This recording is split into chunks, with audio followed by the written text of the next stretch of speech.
إن مثل عيسى عند الله كمثل آدم خلقه من تراب ثم قال له كن فيكون الحق من ربك فلا تكونن من الممترين فمن حاجك فيه من بعد ما جاءك من العلم فقل تعالوا ندع أبناءنا وأبناءكم ونساءنا ونساءكم وأنفسنا وأنفسكم ثم نبتهل فنجعل لعنة الله على الكاذبين إن هذا لهو القصص الحق وما من إله إلا الله وإن الله لهو العزيز الحكيم فإن تولوا فإن الله عليم بالمفسدين صدق اللہ العظیم۔ محترم بزرگوں اور دوستو، کئی ہفتے سے حضرت عیسیٰ علیہ السلام کا ذکر چل رہا ہے۔ آج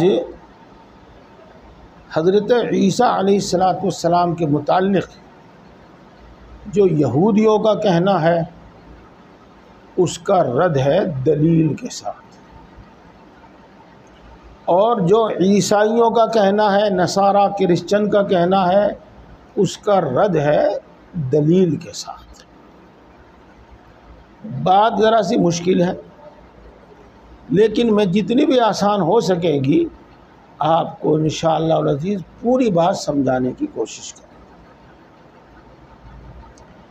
یہود کہتے تھے کہ عیسیٰ علیہ السلام خدا نخواستہ نعوذ باللہ حرامی ہے، یوسف نجار کا بیٹا ہے، یوں کہتے تھے۔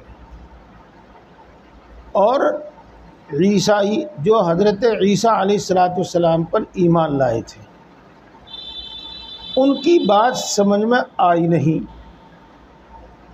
جو لوگ حضرت عیسیٰ علیہ السلام کے سامنے ایمان لائے تھے اور حضرت عیسیٰ علیہ السلام کی تربیت میں رہے تھے، ان کی بات تو سمجھ میں آ گئی تھی اور وہ بالکل سچ اور حق پر تھے۔ البتہ تھوڑی سی بات تفصیلی ہوگی اور انشاءاللہ وقت پر ہی ختم کرنے کی بھی کوشش کروں گا۔ ایک شخص تھا پولس نام کا، یہودی تھا، حضرت عیسیٰ علیہ السلام کے دین کی بڑی زبردست مخالفت کیا کرتا تھا، اور جو لوگ حواری کہلاتے تھے، دین کی تبلیغ کرتا تھا، ان کو ستاتا تھا، رکاوٹیں پیدا کرتا تھا۔ اچانک ایک مرتبہ اس نے اعلان کیا کہ میں عیسیٰ علیہ السلام پر ایمان لاتا ہوں۔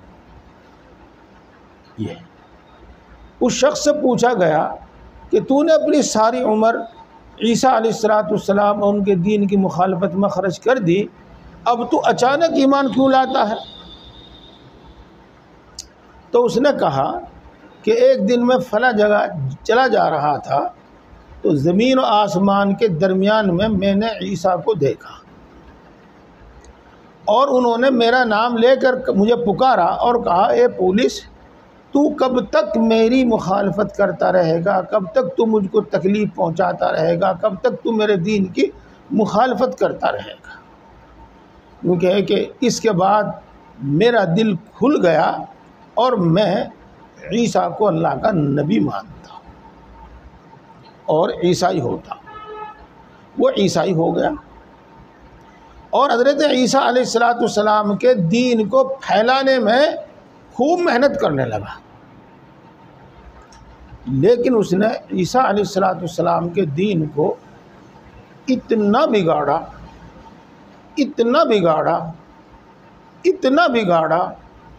کہ اللہ تبارک و تعالیٰ نے قرآن پاک میں عیسائیوں کو ضالین کہا ہے، گمراہ کہا ہے، جو صحیح راستے سے بھٹک گئے۔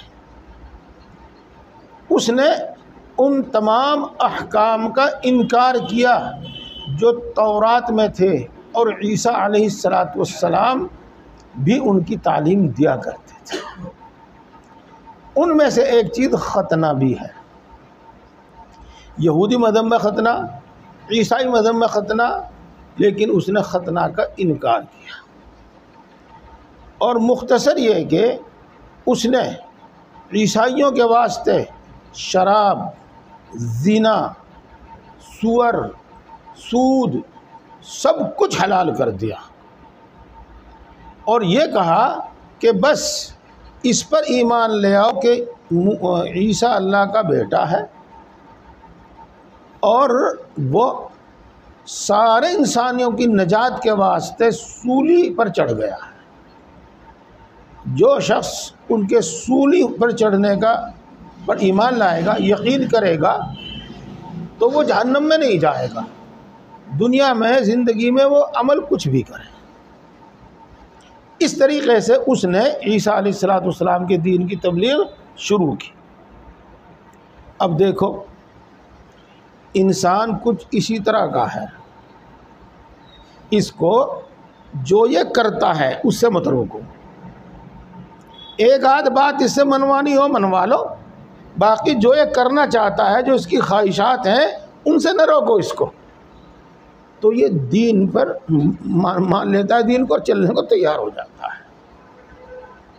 آج کل جو پوری دنیا میں عیسائی زیادہ ہیں، اس کا واحد سبب ایک تو یہ ہے جو آپ سن رہے ہیں، یہ، اور دوسرے یہ بھی ہے کہ وہ اپنے دین کو پھیلانے میں اتنا روپیہ خرچ کرتے ہیں، اتنی محنت کرتے ہیں، شاید دنیا کی کوئی قوم اتنی محنت نہ کرتی ہو اپنے دین کے پھیلانے میں، اور اتنا روپیہ نہ خرچ کرتے ہوں دین کے پھیلانے میں۔ بہرحال یہاں آپ کو میں یہ بتا دوں کہ عیسیٰ علیہ السلام کے حواری 12 تھے، وہ ہمیشہ عیسیٰ علیہ السلام کی صحیح اور سچی تعلیم پھیلاتے رہے، لیکن ان کی بات سنی نہیں گئی، اور پولیس کا مذہب پھیلتا چلا گیا۔ اس کے باوجود عیسیٰ علیہ السلام کے بارے میں عیسائیوں میں بھی زبردست اختلاف ہے۔ کوئی عیسیٰ کو اللہ کا بیٹا کہتا ہے، کوئی اللہ کا جز کہتا ہے کہ 3 اقنوم میں سے ایک اقنوم ہے، اور کوئی عین خدا کہتا ہے کہ خدا یہی ہے، یہ ہے۔ بہرحال یہ سب باتیں چونکہ غلط ہیں، ایسا نہیں ہے۔ اس واسطے اللہ تبارک و تعالیٰ نے عیسیٰ علیہ السلام کی پیدائش کا تذکرہ تفصیل سے بیان کیا کہ پہلے وہ کس طرح سے پیدا ہوئی، وہ تفصیل سے بیان کیا، اور یہاں پر ایک مثال سے اور ایک دلیل سے سمجھا رہے ہیں اللہ تبارک و تعالیٰ۔ میں ایک لفظ بولوں گا، آپ اس کو سمجھیں نہ سمجھیں، لیکن اس کو محفوظ رکھنا، یاد رکھنا، وہ آپ کو بہت کام دے گا اور غلطی سے بچائے گا آپ کو۔ ایک جملہ ہی انشاءاللہ، ایک لفظ ہی انشاءاللہ۔ حضرت آدم علیہ السلام پر قیاس کر کے، کیا بولا میں نے، قیاس کر کے عیسیٰ علیہ السلام کی پیدائش کو بیان کیا۔ اب یہ قیاس جو ہے نا، قیاس، اس کو یاد رکھنا، اس کے بارے میں تھوڑا کچھ نہ کچھ آپ کو بتاؤں گا، اور آپ کو انشاءاللہ بہت فائدہ ہوگا۔ اب آپ ترجمہ کیجئے۔ بے شک عیسیٰ کی مثال اللہ کے نزدیک آدم کی مثال کی طرح ہے۔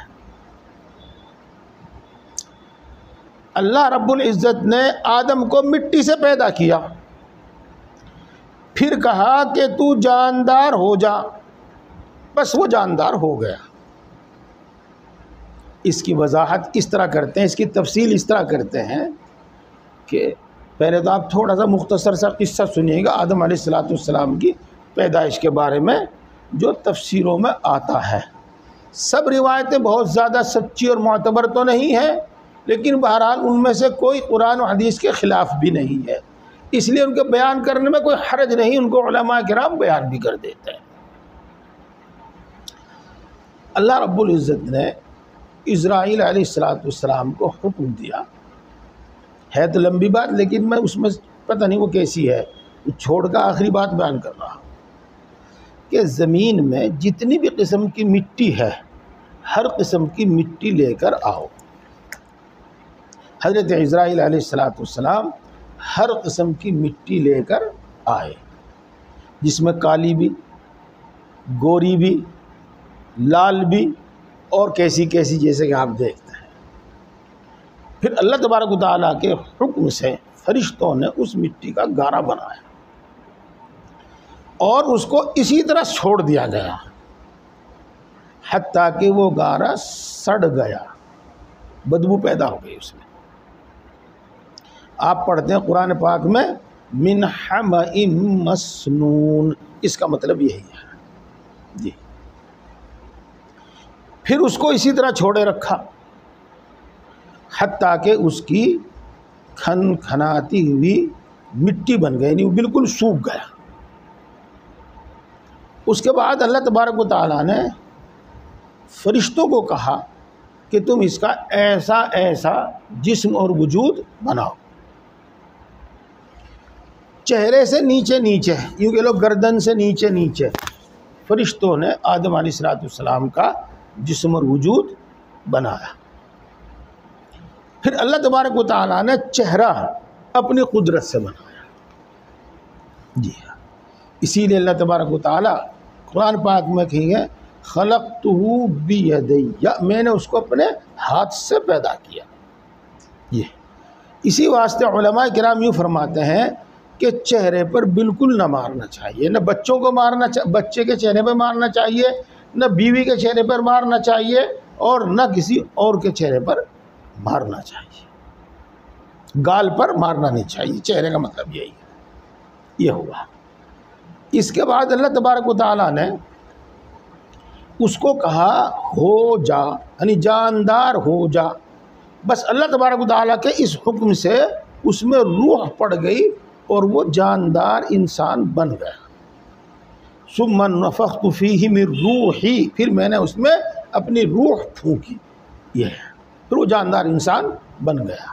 تو آدم علیہ السلام کو جس طرح اللہ تبارک و تعالیٰ نے بغیر باپ کے اور بغیر ماں کے محض اپنی قدرت سے پیدا کیا، اسی طریقے سے اللہ تبارک و تعالیٰ یوں فرماتے ہیں کہ ہم نے عیسیٰ کو بغیر باپ کے اپنی قدرت سے پیدا کیا۔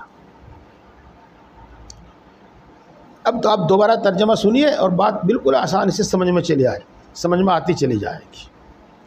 بے شک عیسیٰ کی مثال اللہ کے نزدیک آدم کی مثال کی طرح ہے۔ آدم کو اللہ تبارک و تعالیٰ نے مٹی سے پیدا کیا، پھر اس کو کہا کہ تو جاندار ہو جا، بس وہ جاندار ہو گیا۔ اسی طریقے سے اللہ تبارک و تعالیٰ نے عیسیٰ علیہ السلام کو بغیر باپ کے پیدا کیا اور حکم دیا کہ تو حمل ٹھہر جائے، بچہ پیدا ہو، لڑکے کا حمل ٹھہر جائے، وہ ٹھہر گیا اور بغیر باپ کے وہ پیدا ہو گئے۔ نہ یہ اللہ ہے، معبود بھی نہیں ہے، نہ یہ اللہ کا بیٹا ہے، نہ یہ اللہ کا جز ہے۔ جس طریقے سے آدم علیہ السلام اللہ کی مخلوق ہے، اسی طریقے سے عیسیٰ بھی اللہ کی مخلوق ہے۔ جس طریقے سے اللہ تبارک و تعالیٰ نے عیسیٰ کو آدم کو پیدا کیا، اللہ تبارک و تعالیٰ نے عیسیٰ کو بھی پیدا کیا۔ اور دیکھو، جو کسی کا پیدا کیا ہوا ہو، کسی کا بنایا ہوا ہو، وہ معبود نہیں ہو سکتا۔ اس پر بڑی دلیلیں موجود ہیں۔ یہاں تک بات پوری ہو گئی اور بات آپ کی سمجھ میں بھی آ گئی۔ اب میں آپ کو ایک بات سمجھاؤں گا، شاید وہی اسی کے بارے میں کہہ رہا تھا میں کہ سمجھ میں آئے گی یا نہیں۔ علماء کرام قرآن پاک میں اللہ کی آیات کو دیکھتے اور سمجھتے ہیں، اور آیت میں کوئی صاف صاف حکم موجود ہوتا ہے تو وہ مسئلہ لکھ دیتے ہیں کہ اس بارے میں اللہ کا حکم یہ ہے، یہ ہے۔ لیکن قرآن پاک میں تمام احکام نہیں بیان کیے گئے ہیں،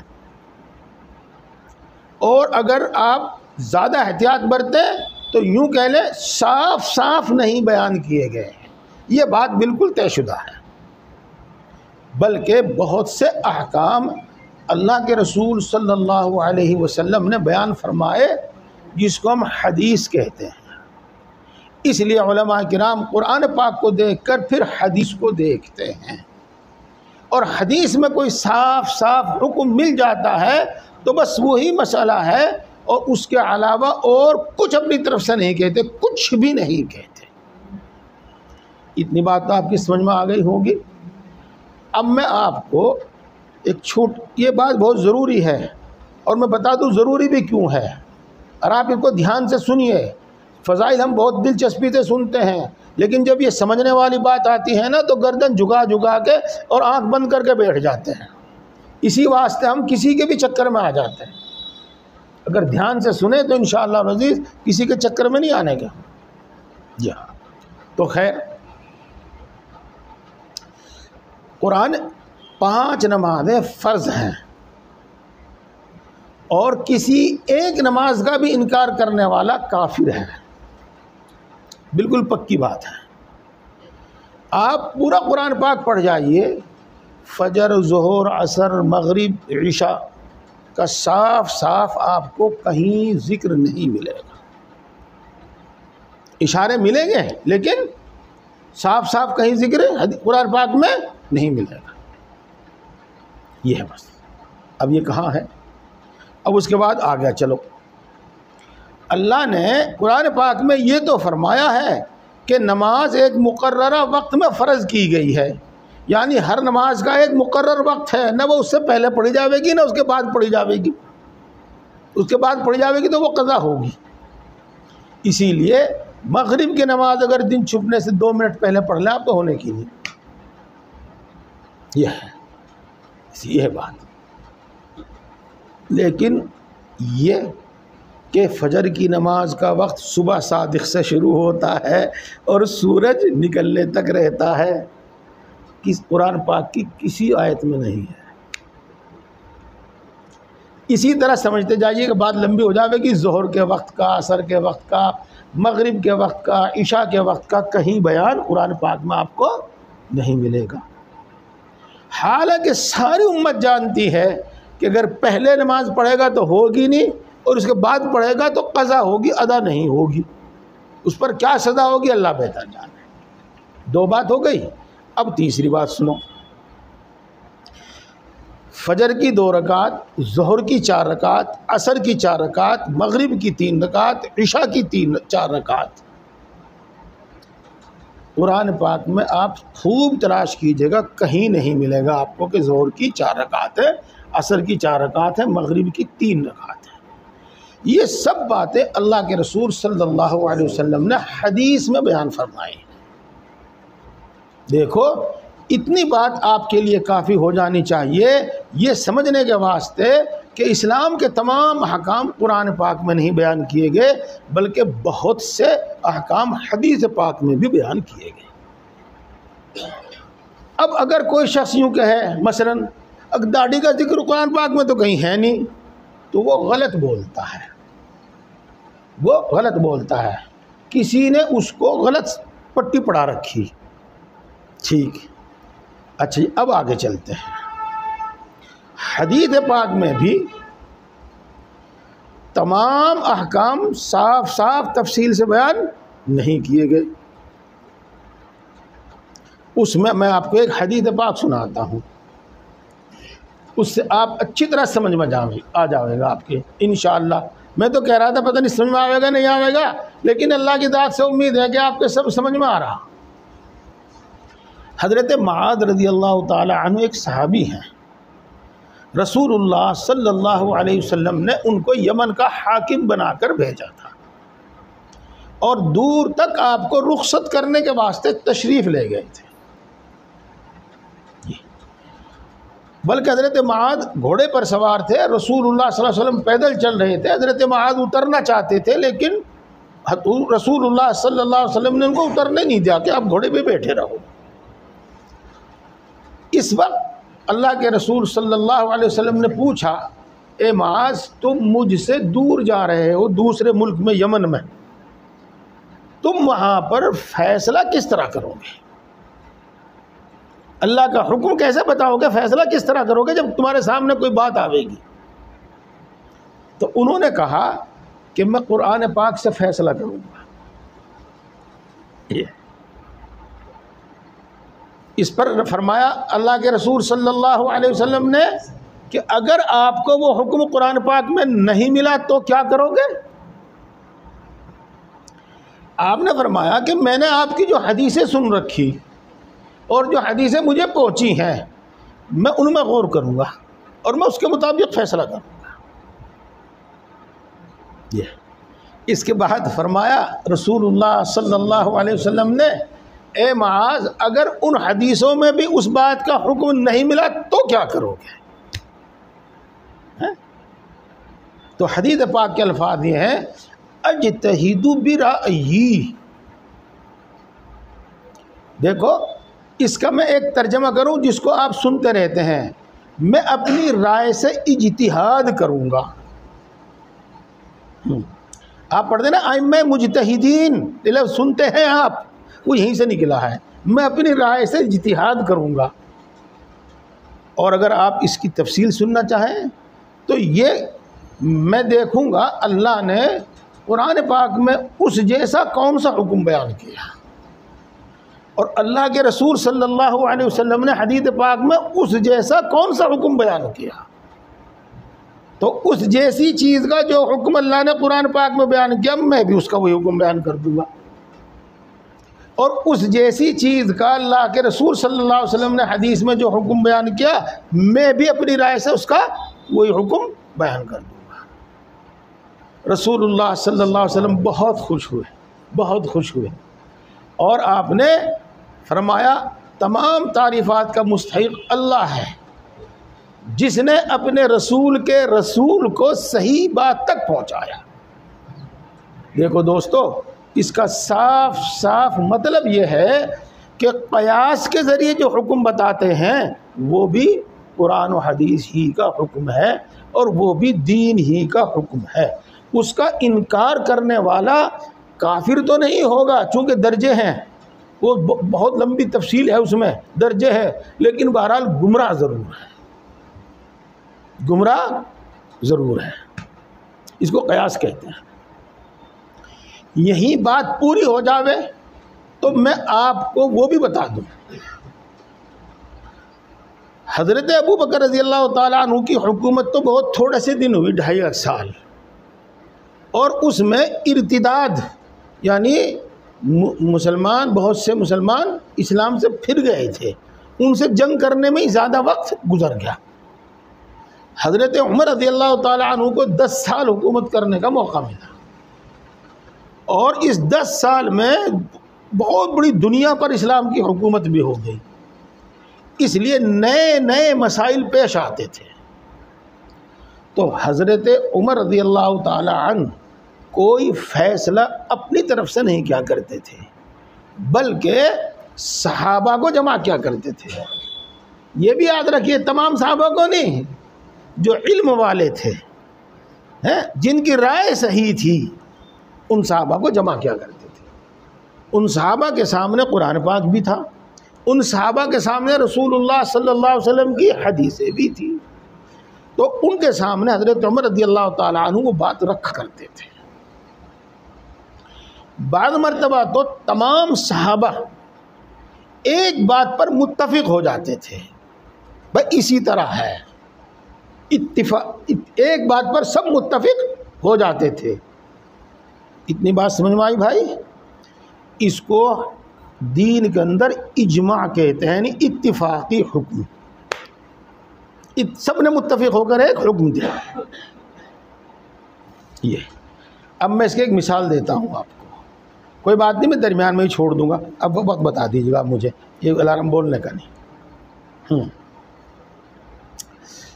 رسول اللہ صلی اللہ علیہ وسلم کے زمانے میں تراویح پڑھی جاتی تھی،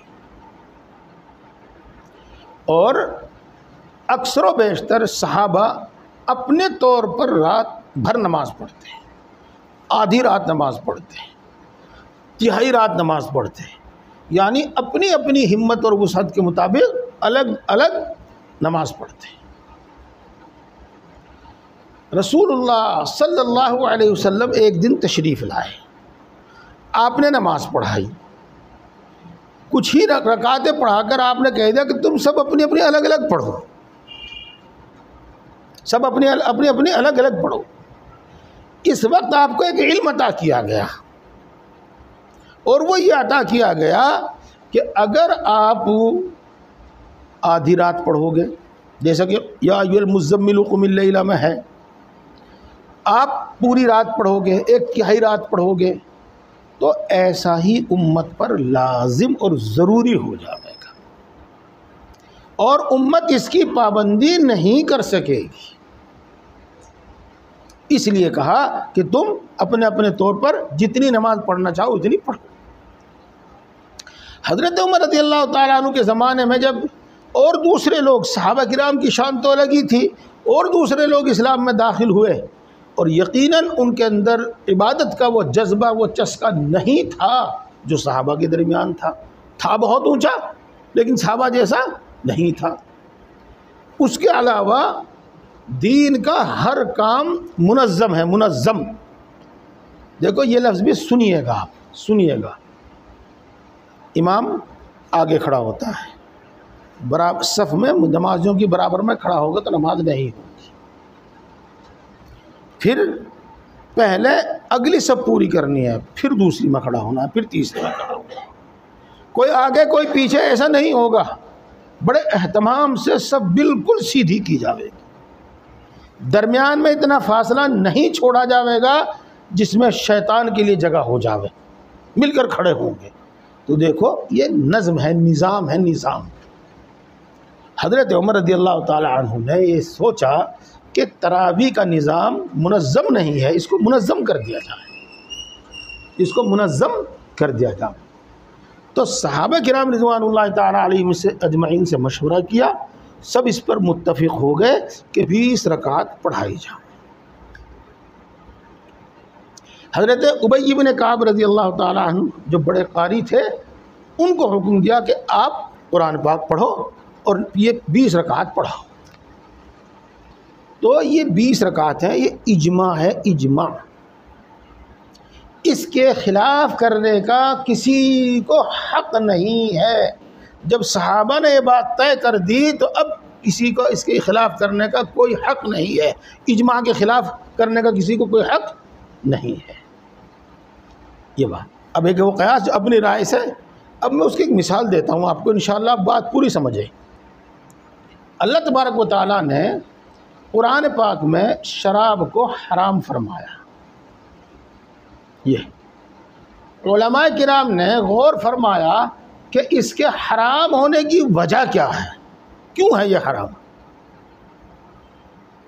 تو معلوم ہوا کہ اس کے حرام ہونے کی وجہ نشہ ہے، جو آیتوں سے حدیثوں سے سمجھ میں آتا ہے۔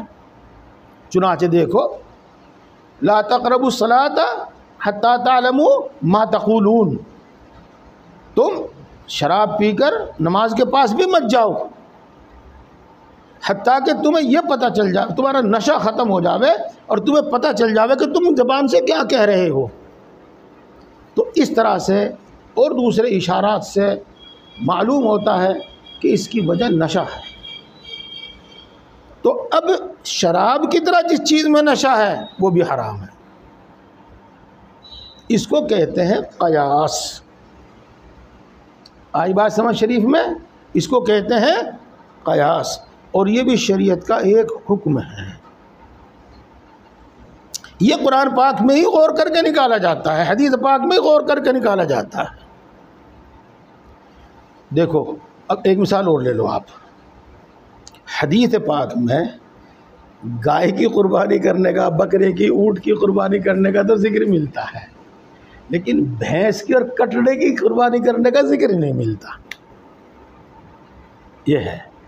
تو اب سوال یہ پیدا ہوتا ہے کہ بھینس اور کٹڑے کی قربانی درست ہے کہ نہیں، یہ سوال پیدا ہوتا ہے۔ یہ ہے۔ تو دوستو، چونکہ عرب میں بھینس وغیرہ بہت کم ہوتی تھی، بہت کم، گائے زیادہ ہوتی تھی، اس لیے اس کا حکم بیان کرنے کی ضرورت پیش نہیں آئی۔ لیکن بعد میں علماء کرام نے سب معاملات میں بھینس کو گائے کی طرح کر دیا۔ مثال کے طور پر جتنی تعداد میں گائے پر زکوٰۃ فرض ہوگی اتنی ہی تعداد میں بھینس پر بھی زکوٰۃ فرض ہو جائے گی، وغیرہ وغیرہ۔ تو اس واسطے گائے پر قیاس کر کے بھینس کی قربانی درست ہے۔ تو اسلام کے احکام معلوم ہوتے ہیں قرآن پاک کی آیتوں سے، اسلام کے احکام معلوم ہوتے ہیں حدیث پاک سے، اسلام کے احکام معلوم ہوتے ہیں اجماع سے، اور اسلام کے احکام معلوم ہوتے ہیں قیاس سے۔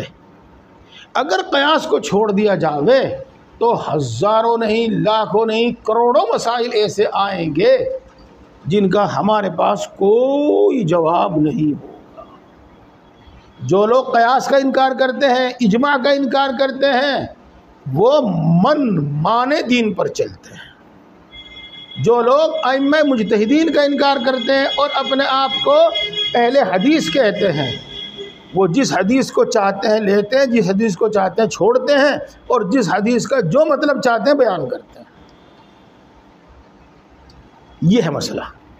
اس واسطے اس آیت شریفہ سے بھی معلوم ہوتا ہے، اللہ نے یہ ارشاد فرمایا کہ جیسے آدم کو اپنی طاقت سے، قدرت سے ہم نے پیدا کیا، ایسے ہی ہم نے عیسیٰ کو بھی اپنی طاقت، اپنی قدرت سے پیدا کیا۔ اسی کو قیاس کہتے ہیں۔ امید ہے کہ بات سمجھ میں آ گئی ہوگی۔ اب میں آپ کو ایک بات اور بتاتا چلوں، وقت پورا ہو گیا۔